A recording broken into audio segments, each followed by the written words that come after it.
My name is Mahmood Shah, Yeah. and I was born in Kotli, Azad, Kashmir, which is the Pakistani side of Kashmir.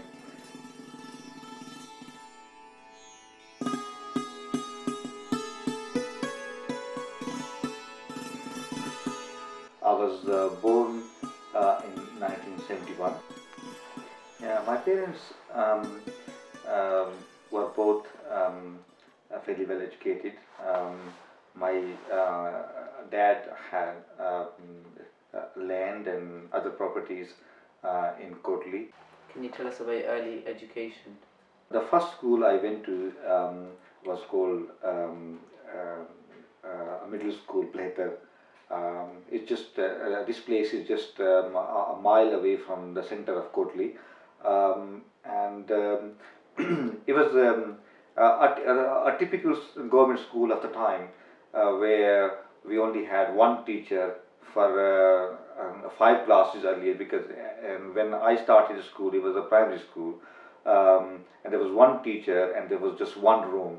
So most of the time we used to sit under the trees. Tell us about your village and how it was. Was it big? Was it small? And how it looked like?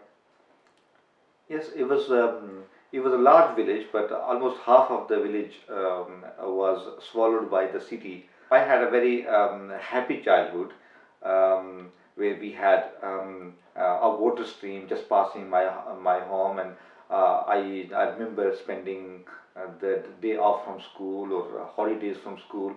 I remember spending almost all day running after the butterflies, and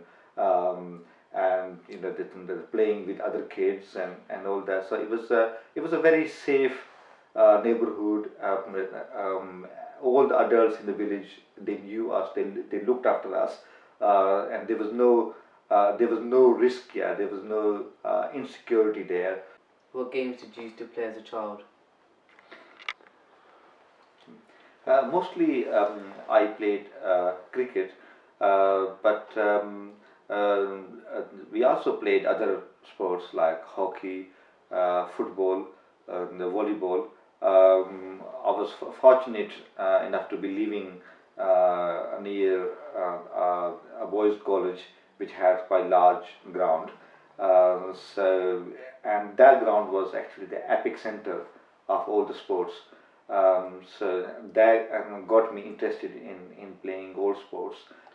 Tell us about your religious celebrations, your religious festivals, and how you used to celebrate them. The Eid was a very happy occasion, for different reasons. Eid ul-Fitr, the first one, it comes after Ramadan, and we used to wait for it, for nice food and new clothes and new shoes and other things.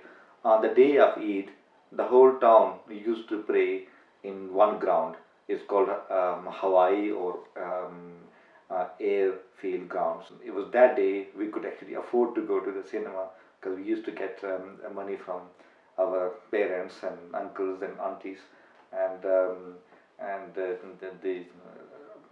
the main outlet for spending the money was either a cinema or buying sweets or that kind of things. Sometimes we used to get rides, and at times we used to get a circus. Can you tell us how you came to the United Kingdom? Well, I came to UK in 1991 to join my family, and I spent first 11 years of my life in UK studying full time. I did my bachelor at the University of Bedfordshire, did a master in innovative manufacturing from Cranfield University. I did a PhD in e-banking from Brunel University in London. My first full-time job was at the University of Hertfordshire in Department of Computer Science. I worked there for 2 years. Then I was offered a job at Cranfield, my ex-university. I was there for about 2.5 years. Then I was offered another job at the University of Central Lancashire, and based there. During academic jobs, I excelled in my subject area, in my career. I've written dozens of papers, many books. Some of my books are very popular around the world. So for that reason, I get a lot of invitations to deliver lectures or speeches around the globe, from Hawaii to India to Middle East, Asia.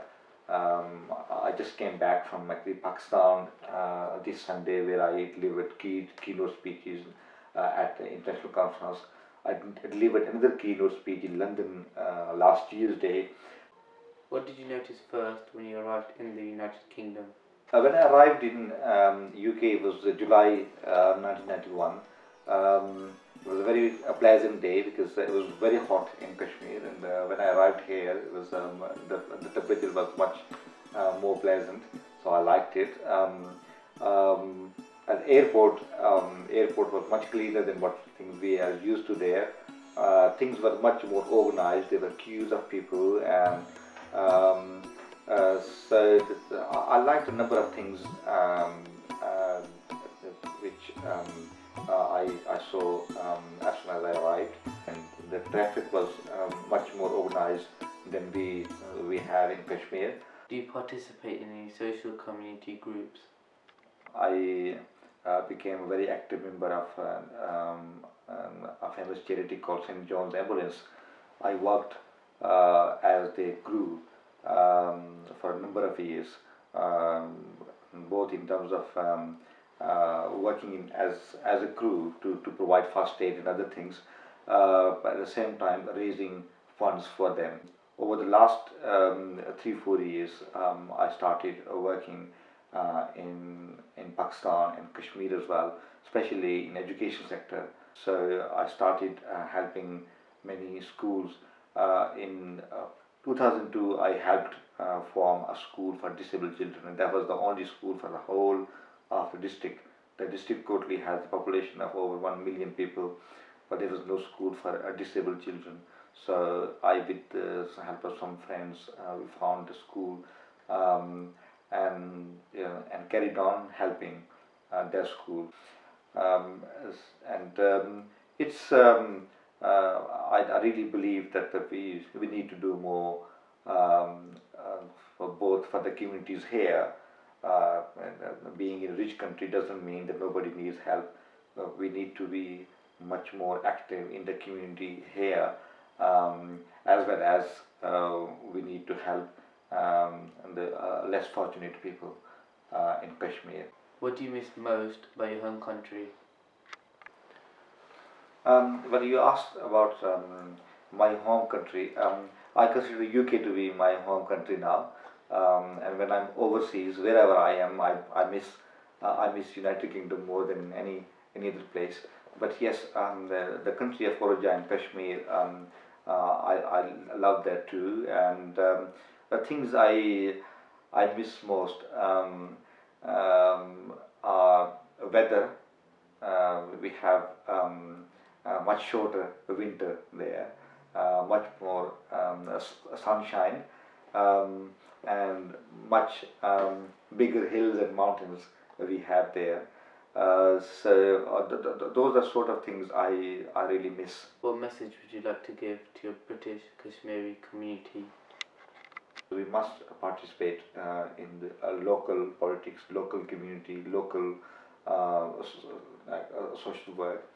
Also, we must pay much more attention to educating ourselves and educating our children. Thank you very much for your time. My pleasure.